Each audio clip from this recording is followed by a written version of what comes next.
before I jump into letting Dr. Forrest start, I want to let you know all about her. So Jeannine offers guidance and education to family caregivers and organizations impacted by Alzheimer's and other dementias. And for over 30 years, she's focused on clinical practice, education, and research in the care of older adults with dementia, pain, palliative, and end-of-life care. She has served as a faculty member at the University of Illinois at Chicago and Rush. She is super qualified and has some amazing credentials. And actually, I'm going to let her jump in quickly to talk a bit about a custom caregiver education and course that she's just rolling out. You guys are the first people to hear about it, so be excited. She's going to have a flyer by the end of the week, and I'm happy to follow up next week with that in case you're interested. But really, the approach for that is to help provide guidance on the specific situation that you or your loved ones are in for caregiving. So I will turn it over to Dr. Forrest now because she should tell you more about that program and get started with this awesome presentation. Thanks, everyone. Well, welcome everyone, and thank you for taking the time to be with me and with Lauren and to share your journey and learn a little bit more about how to navigate your emotions and potential conflict that may be happening in your life. Just a little heads up on what Lauren was alluding to is I will be starting a new Caregiver Series, sort of a one-to-one, so it's not group, it really is, we're talking about a particular topic, and then I craft and put together recommendations and discussion on how we can work with your particular situation. So stay tuned. I'm working on sort of the flyer at this point, but I did want to give you a heads up. So let's start. Family caregivers, navigating emotions and conflict. I would imagine that you're coming to this discussion because A, you're a family caregiver. Perhaps you're a caregiver within your own home situation. Perhaps you're a distant caregiver. Perhaps you have a loved one in a community of care. And so this type of discussion will apply to all of the above.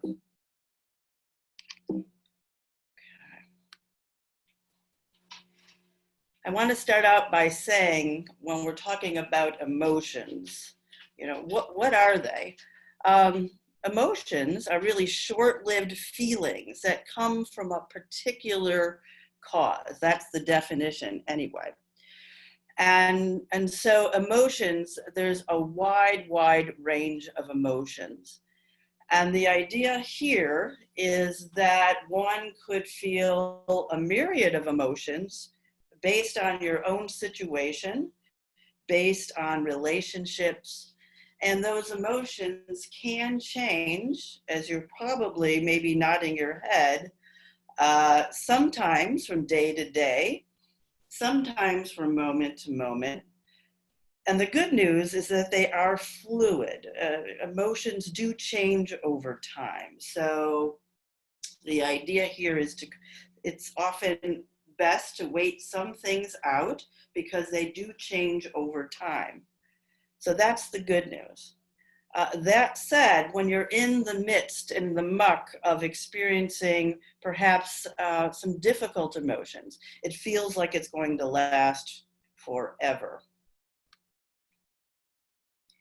I wanted to show a picture of an emotional, sort of a feelings wheel. I had, you know, I feel like I'm often just sort of pinpointed. I just have a small range of emotions. But when you look at all the possibility of feeling perhaps nurturing or critical or angry or hostile, there's a wide language to use. And I think it's important to become familiar with sort of the nuances of what you are feeling. Often they come out of just a few sort of pivotal or primary emotions of being sad or mad or joyful or scared. And there are very, very many nuances that I think it's important that we become more familiar with pinpointing how we're really feeling. All of that said, the families and the individuals that I work with often start out as in terms of caregiving, coming to a point where there may be more of a difficult or sad tone. So some of you may resonate with these caregiving emotions. Are you feeling worried or anxious? Some people feel confused, given all the information that may be varying information on how to care for a loved one. It's not uncommon where people will say, my goodness, I could read a lot of information on the web, right? But how does that apply to me? Where do I start? I don't have the time.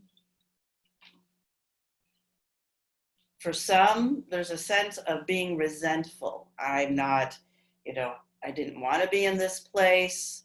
There's no one else to care for my, let's say, mother, and I have nowhere else to go. Caregiving can feel awfully lonely. Anger is a common feeling. Some people are fearful, not sure what's going to happen next. Guilt, am I doing the right thing? Am I not doing enough?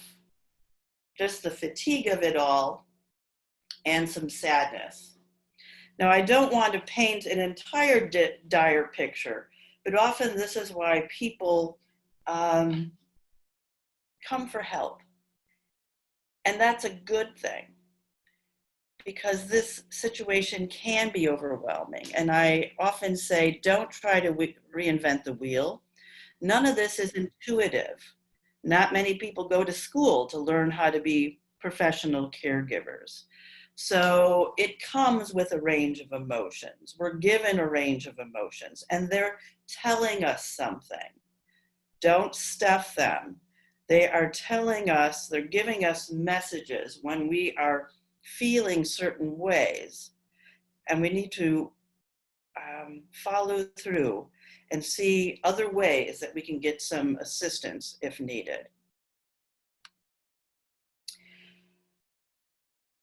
When I was creating this discussion, I wanted to include this concept called ambiguous loss, not necessarily a feeling that's highlighted on that wheel, but I would imagine some of you may be feeling this sense. And what does ambiguous loss mean?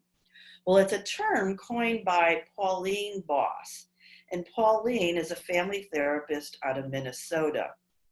She's done wonderful work, starting actually with working with individuals who, it was often wives, whose husbands were missing in action during the Vietnam War.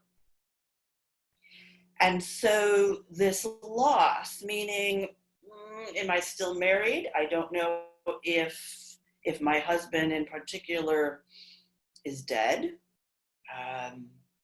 How will I know that? Will I ever know that? Am I still married?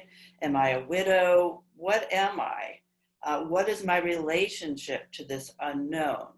And she's carried this through to working with other kind of individuals.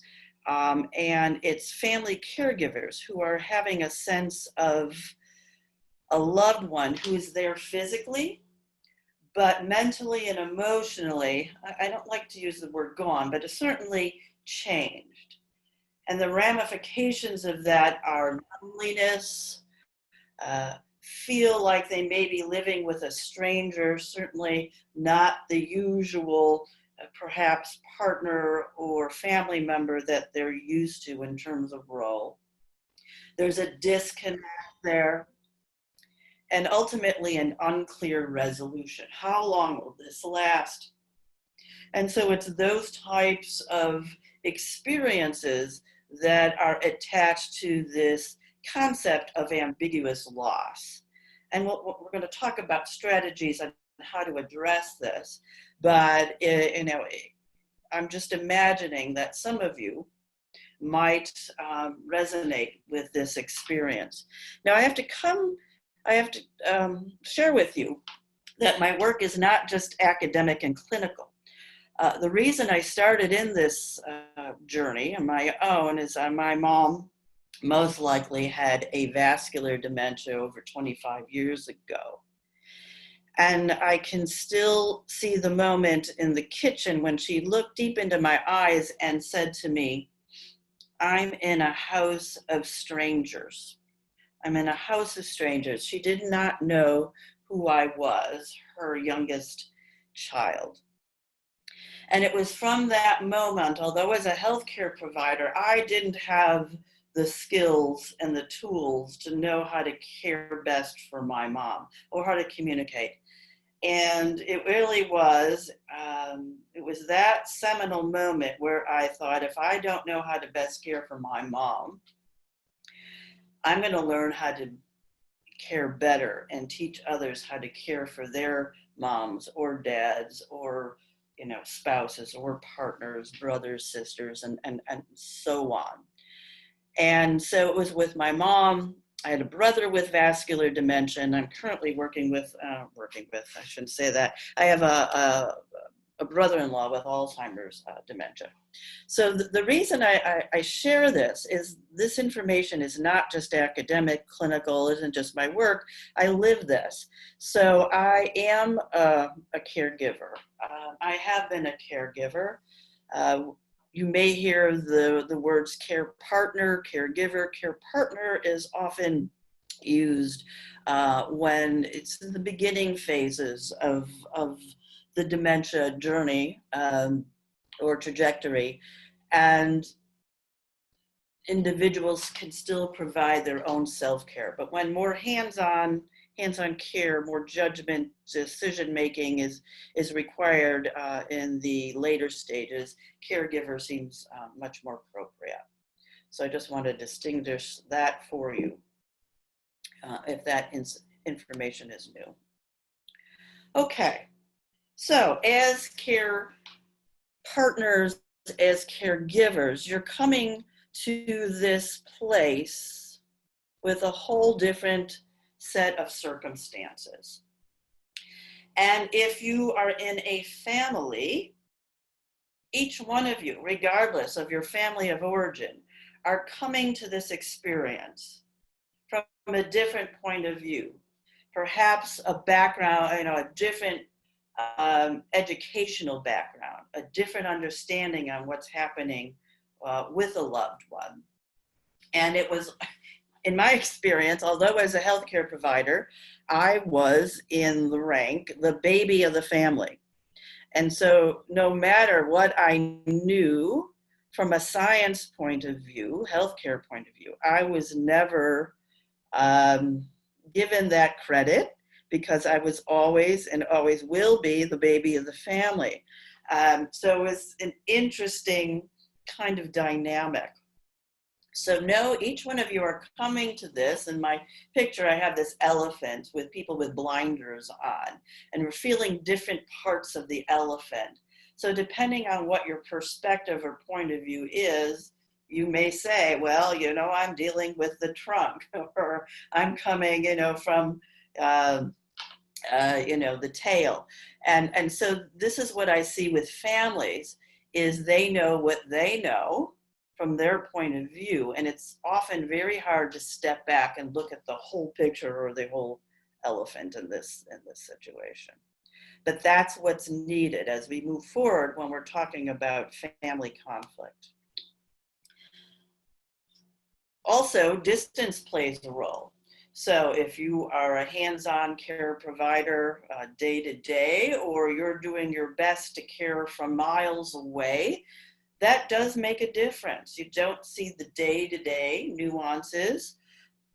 Sometimes that plays in your favor, because then you can see things from an aerial view. I have this hurricane view. When that happens, however, the providers who are doing the day-to-day care often feel put upon when someone makes observations, and you can just see the potential conflict that could happen when you're not in sort of the caregiving weeds.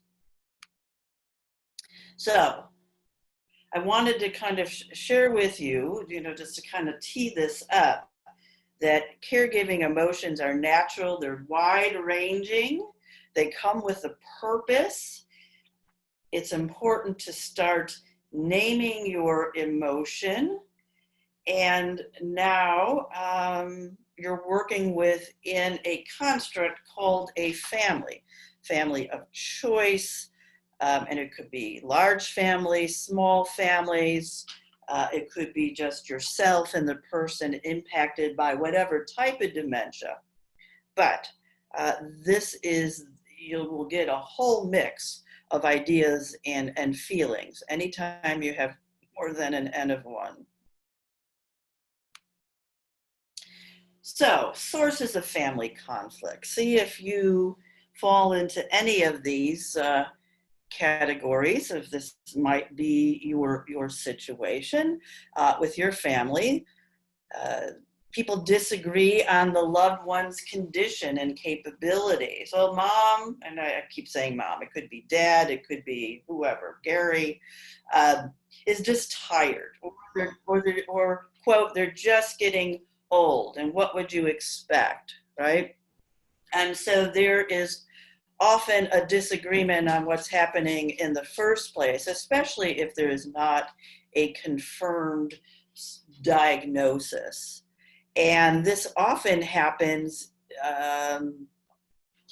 if let's say one sibling sees their parent in the beginning of the day, and by the end of the day, that person often seems completely different. And it feels like you're talking about two different people. Well, if you don't know that the brain gets tired over time, especially throughout the day, you will see changes in behavior.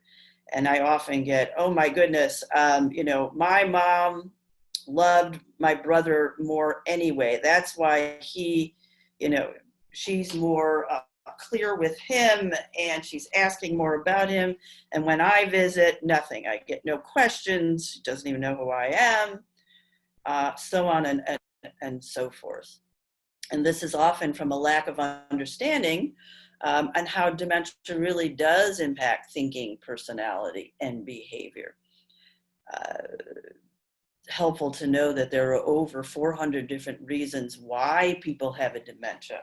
So, and that's going to change whether someone has frontal temporal, Lewy body, Alzheimer's, vascular. How people present will be different. None of us want our loved ones to change, right? We think things are going to be the same and roles won't change. And now why should we worry if dad is going out driving because he's been driving for 50 years and he's just fine, when in fact another adult child is really afraid that there may be some driving concerns. So safety awareness. Then we talk about uneven burden of care, right? It might all fall to one person in a family, and that can cause conflict. And I talked about location and proximity, certainly a real factor. Other sources of conflict show up when the care provider, caregiver, care partner has multiple roles.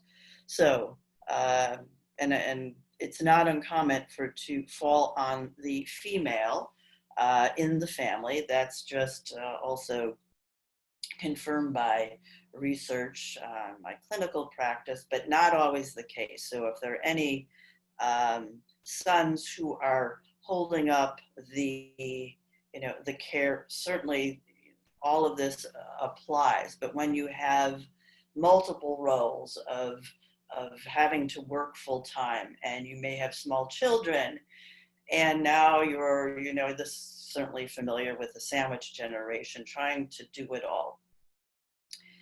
Fatigue, just being worn out, not getting enough rest, will intensify any conflicting situation. Difficulty recognizing need for help. I see this uh, in male spouses where they try to do everything on their own and often end up sick, end up being a patient, stress-related diseases, heart attacks, strokes, depression. That's all documented, and it often comes from feeling like they need to do it all, that they're the best caregivers ever, and no one else can take care of their loved one like, they feel they are.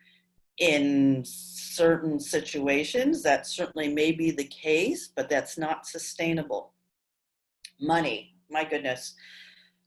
Sure, you're all aware that there's not a lot of this that is covered by insurance, long-term care insurance, a lot of out-of-pocket expenses, and so money becomes a flashpoint. And just as I had alluded to earlier, roles within a particular family situation, old sibling rivalries come into play. And it's always amazing. You can be your adult self when you're separated, but you come together at a family gathering, and people fall into those same roles, and those rivalries can certainly return and intensify when you're all trying to provide care. I can't leave out the overlay of the pandemic. I really don't think we give it enough credence, and how this overlay of trying to navigate a whole new normal life when nothing seems normal, on top of everything else we talked about, can certainly exaggerate any sense of fatigue or frustration. So don't underestimate the impact of the pandemic in this. Now, as we kind of move forward, when we're talking about emotions and conflict, if you're not familiar, I do want you to know that people with dementia, I think one of the gifts of having dementia is that one becomes much more, aware and sensitive to emotions, especially other people's emotions. I have a picture of a sponge because that's what I feel is happening. People with dementia become what I call less hypercognitive. So their cognitive, functioning, executive functioning, and be able to think rationally and clearly and articulate. Those things change because of the different conditions that cause the dementia. What doesn't change, what does intensify, is the ability to absorb emotion and to identify that on their loved ones. And that could be positive or negative. And I've had this happen with my own clients or patients. I walk into a room and they ask me how I'm doing, and I say, fine, just fine. And they look at me and say, really? They know. Especially if I've been working with someone for quite a while, they know if I'm not what I call congruent. And so this is an important piece when I coach family members, and how important it is to be congruent, and not only what you say, but how the non-verbal, the body language. But if you're not feeling it, it's hard to fake it. So that's why the education and the coaching and the support is so darn important for anyone. So let's turn our thoughts now to what helps. What have I seen help families through this often roller coaster of emotions? What helps? And potential conflict. I'm going to start out by saying that change does not begin with the other. So I don't start out well saying, well, we're going to figure out how to make your brothers and sisters act or believe a certain way. No, we're going to look at yourself first. So the change begins with you. I use the analogy of a butterfly, the metamorphosis of this caterpillar into a butterfly. It takes a lot of work. And so if you think there's going to be sort of an easy answer on how to navigate your emotions, I'm afraid I don't have that magic pill or potion. However, as we move through this together, you'll see that often people become much stronger and resilient on the other end, or even through this journey.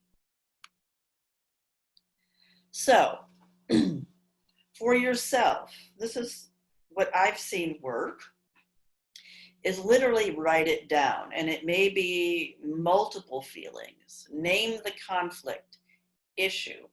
Because if you're in a verbal discussion with the family member or family members, your emotions sometimes take the best of you, and it's hard to remember, and people get flustered or more angry. So write down, I feel frustrated because when this happens, I feel X. When you don't come and spend time with dad when you say you're going to, I feel what? Abandoned, whatever it may be. But it's really important to write down that list. Second, recognize that what you're doing is difficult. It is a loving, it can be an incredibly nurturing practice or experience to be a caregiver. Often very rewarding, but at the same time, it's difficult. And so that's what I mean by 3 practicing both and. In many circumstances, it isn't black or white. It's not all bad all the time. So both and is a useful tool when we're thinking about caregiving and our emotions and conflict. I love you, and I'm really having some difficulty when you are saying X, Y, and Z about grandpa. Another helpful strategy is seek predictable support. If that comes in the form of hanging out with your best pals on a routine basis, going for a massage, reading a book, whatever it is, but it has to be not sporadic, it has to be predictable support. Whenever possible, sense of humor is helpful. And I'm not being Pollyannish about this, but the idea of taking everything so lightly often does us not lightly. Taking it on such a negative point of view does us a disservice. So humor can be helpful. Routine exercise, get that body moving. Our sort of negative energies, the cortisol levels that often spike when we're stressed, can be dissipated through routine exercises. Now, I'm not talking marathon, I'm talking take a 30-minute walk a day. Surround yourself in nature. There's lots of work that supports being outside, not just because of the pandemic, but make it a routine practice to notice nature. Whenever possible, minimize caffeine and alcohol intake. That said, it could be a whole other subject, but there are benefits to coffee in terms of cognitive ability. So there's a balance here. You don't want to completely avoid particularly coffee, and may be something I'll talk about later, but that helps to keep you sort of defined and attuned, but an over amount of coffee can certainly make you more anxious.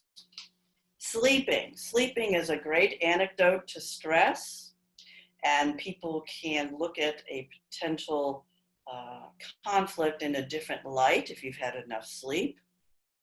Plan things that are hopeful for you, something to look forward to. I'm going to tell you to cut yourself some slack whenever possible. Again, this comes back to just saying this is hard stuff.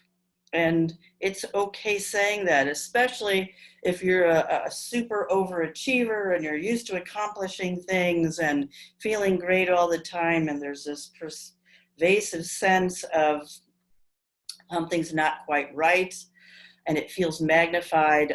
Pauline Boss actually just wrote an article about this ambiguous loss connected to the pandemic.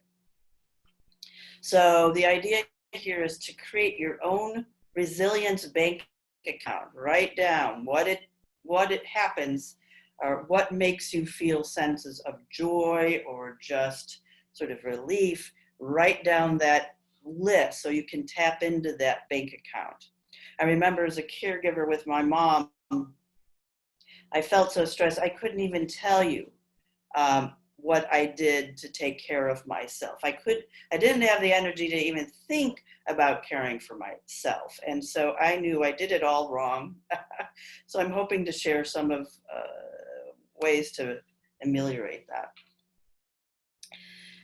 As we're navigating, we cannot direct the winds, meaning this dementia is sort of a slow, steady iceberg. And unfortunately, in many of the reasons, these dementias don't have a cure. They're progressive, but we can adjust how we respond to it, how we respond to our emotions, how we respond to our family members. And so now let's talk about family coping strategies, especially when there's such a myriad of emotions. I'm always surprised there aren't more conflicts given the potential scenarios. So it is very helpful for family members to realize some ownership. Not always the case, but it may be that if not everyone wants to come to the table and talk about things, perhaps a few of you. And in some situations, you can't bang your head against the wall expecting people to help when they don't want to. There's a lot of reasons people are afraid. They're afraid of their own potential circumstance of developing a dementia. They could have had a difficult relationship with the person with dementia, so on and so forth. But it is helpful to have people come realizing the goal is to come with ideas and potential problem-solving solutions. And one major strategy in terms of working with family conflict is the power and the force of education, learning all you can about a particular disease state. That is very, very helpful. Another piece I say up front is identifying the power of attorney for healthcare and finances. That could be one person or it could be two people, but that's an essential piece as we move forward. That's often a stepping stone, a hurdle when we're trying to sort of even the burden of care. I also want you to recognize how dementia changes the behavior and thinking of your loved one. And they don't have the control of their insight. And if you're not familiar with how the brain is actually changing, quite often people take everything very, very personally. And so this plays into the conflict. Well, mom said this to me. or mom said that to you. And so it's really helpful when I work particularly with family as a group. We have family meetings to talk about really what's happening with mom and how not to take that personally. To address the ambiguous loss, I use the visual of a nesting doll. People are more than their disease. I want to say that again. They're more than their dementia. That's only one part, and we often forget that when we're in the day-to-dayness of caregiving. And so I'd like you to see your loved one through their lifespan. You know, who they are now, but there are layers within. And there's that little girl, and there's that teenager, and we can tap into all of these phases, and I call chapters in someone's life. And this is how we think and engage in this both and thinking. So yes, mom is in the later stages of dementia and is having difficulty dressing and bathing and walking. And so that's mom, but and mom still smiles, and we can still read poetry together, and we can still sing "You Are My Sunshine," and we connect on an emotional level. I've talked about Pauline Boss a few times, so I'm sharing with you a very good text called "Loving Someone Who Has Dementia" by Pauline Boss. How to find hope while coping with stress and grief. It's a great resource. I would encourage you to use that as part of your library. Another piece of information that I find helpful is to consider the buzzwords are identifying the goal of care. Some of you may be familiar with this, but it's looking through all treatment decisions, everything that happens with a loved one through a lens of a goal of care. Now, what does that mean? I said earlier that in many of the dementias, most, they are incurable, they're fatal. And so to expect a cure at this point is just not realistic. And so often maintenance, keeping someone sort of stable the best we can given the declining circumstance, and comfort seems to be a more realistic goal of care.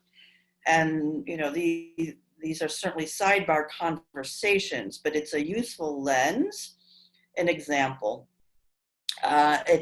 you get a letter that says it's time for mom's mammogram, and she's had them yearly forever, right? Well, if we look through a goal of care of comfort, does it make sense to send mom to a mammogram?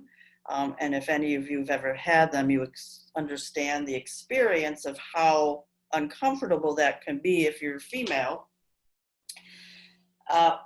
The idea here is, unless you're going to do something with those results, let's say we come up with a shadow on the mammogram, or do we go through a biopsy or another mammogram? Unless you're going to go through the results and do something further, one way of thinking is, why go through that uncomfortable mammogram in the first place? So it goes to the goal of care is comfort.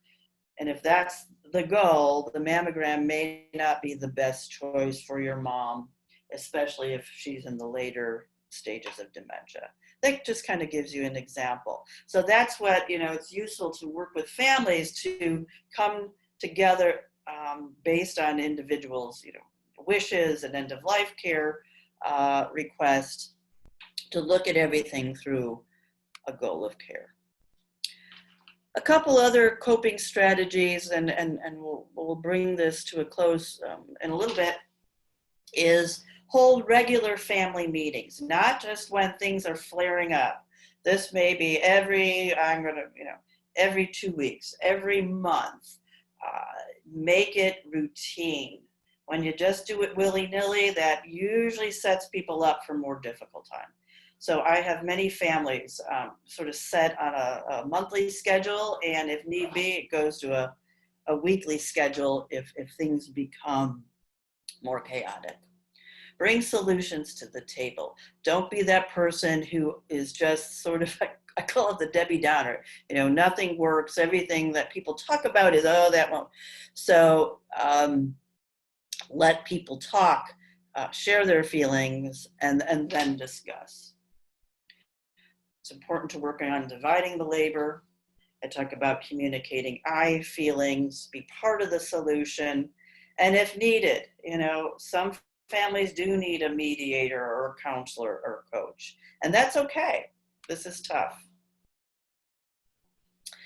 I love this little cartoon. This family who is just, you know, throwing stuff at each other at a family meeting. Aren't you glad we had this meeting to resolve our conflict? Well, who knows? Maybe if squirt guns and pies with whipped cream, if that cuts the tension, so be it, if people could keep their sense of humor. Few other thoughts. Be aware of where you are in your family sort of pecking order. What's your rule or role? What are the rules and roles? Be cognizant of that. Doesn't mean you have to play into it all the time, but realize how people might relate to you. Family rituals, holidays, celebrations, that can be a whole other conversation, but know that things have changed. You're not going to have the quote normal, you know, Norman Rockwell experience that you've had in the past. Realize that anger and guilt are normal in any caregiving situation, but if you act that out, the anger, and especially if there's any tendency towards violence, then you really do need the outside help. So, a word to the wise. Conflict cannot continue without your participation. Although we all think we're trying to do our best and we have all the answers, and everyone else just doesn't get it, we do have some role, although it may be small, in when conflict exists. So if that's the case, look at self-reflection.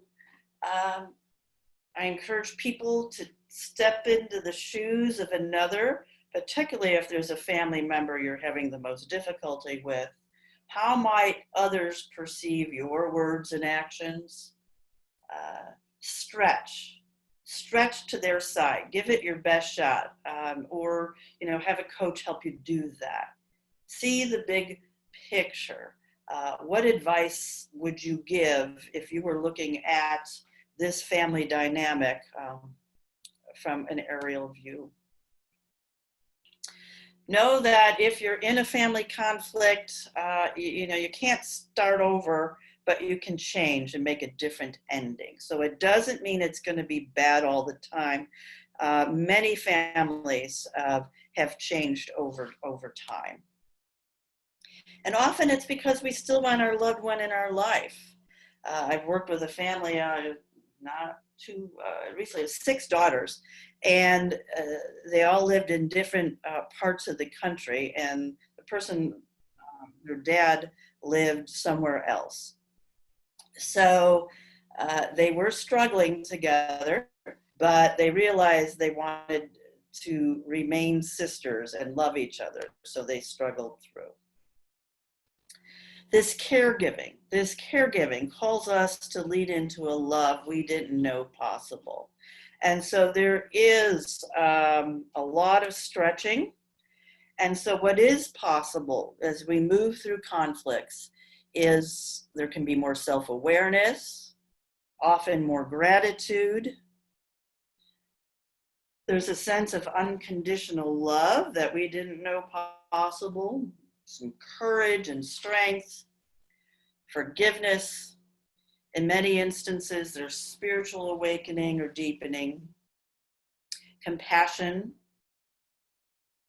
We learn to live in the moment. I think people with dementia are wonderful teachers that highlight the importance of that.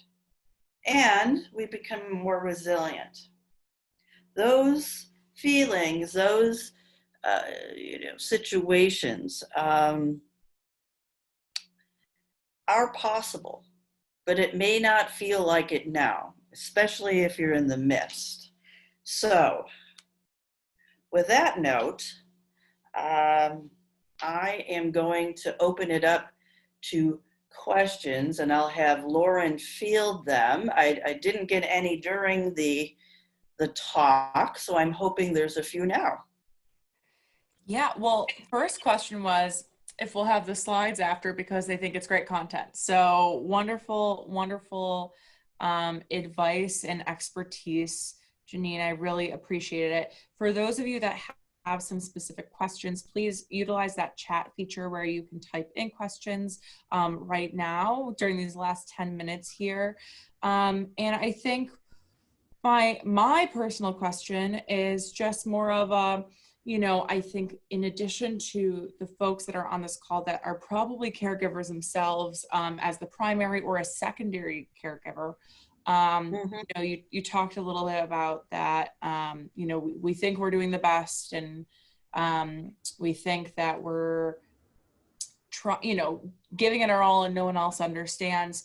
What advice or expertise do you have if you have, let's say, a secondary, not the primary caregiver, but someone that really is there to support and wants to help, but maybe is getting some pushback from that primary person?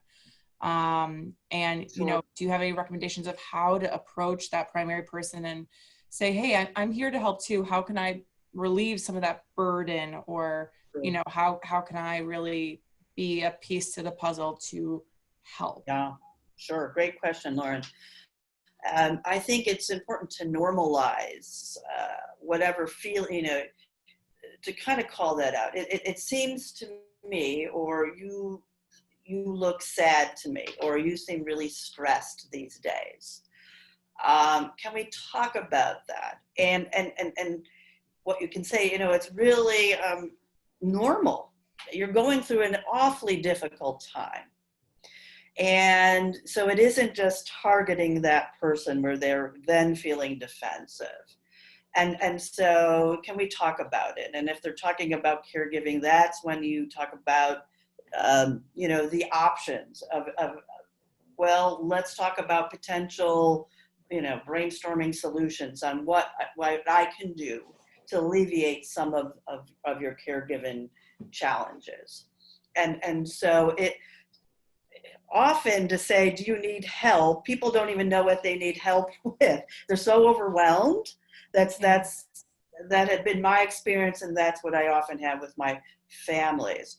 But if you give them options and let's talk about what does make you stressed. That's where they identify what is actually happened that triggers you. What's the trigger, and let's talk about the feeling, and then let's talk about ways you can get additional support. I'm getting on my side, Lauren, when I look, it looks like there's 5 questions. You see that? I've got a couple of messages within the chat that say great presentation. Okay. Would be great. Thanks for the content. So, okay. And then another last question I have for you, Dr. Forrest, and unless anyone else has questions, please chat them, and then we'll wrap up, is I think you gave some really great techniques and great oversight and reminders for folks that, we know some of these things, and it really helps to have someone say it to you or say it back to you and remind you and think about it, take a step back from the situation and really think about it from the big picture of caregiving. But, what signs would you say to look for in a caregiving situation that you would recommend someone seek a professional like you or an outside professional to provide insight and help? What are some of those warning signs to really trigger and say, it's time to really bring in someone to give some expertise on how to handle this? right. Good question. So a couple of watch outs or red flags are to look for someone who just feels angry all the time.